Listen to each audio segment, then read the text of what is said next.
मयुरेश श्रीनिवास मोडक, राहणार पंचनदी.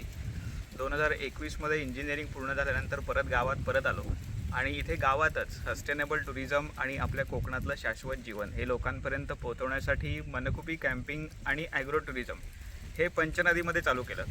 Main motive हाच आहे की लोकांना इथे येऊन शांतता मिळावी, कोकणाची रॉ बाजू म्हणजे गावाकडचं जे कोकण आहे ते एकदम रॉपणे एक्सपिरियन्स करता यावं आणि त्यासाठी सुरुवात केली ते प्रॉपर आउटडोअर कॅम्पिंगनी, ज्यात आपण जंगल ट्रेल, त्यानंतर आउटडोअर कॅम्पिंग, बोनफायर सगळ्या ह्या गोष्टी करतोच.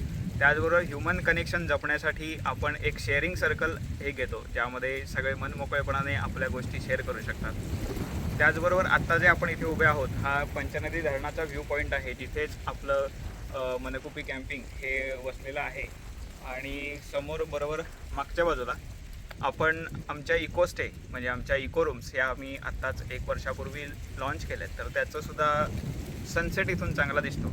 अशा ह्या आमच्या इको रूम्स इथे आहेत.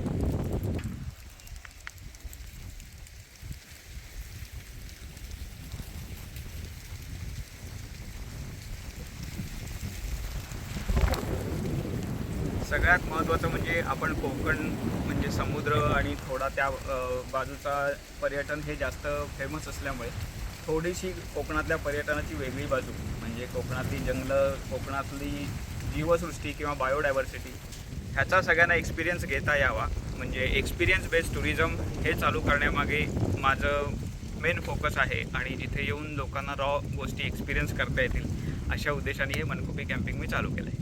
तर तुम्हाला जर इथे यायचं असेल तर दापोलीपासून साधारण 20 ते 22 किलोमीटरच्या अंतरावर, दाभोळपासून 6 किलोमीटरवर पंचनदी हे गाव आहे आणि त्याच पंचनदी धरणाच्या बॅकवॉटरला मनकुपी कॅम्पिंग आहे. तर इथे तुम्ही येऊ शकता.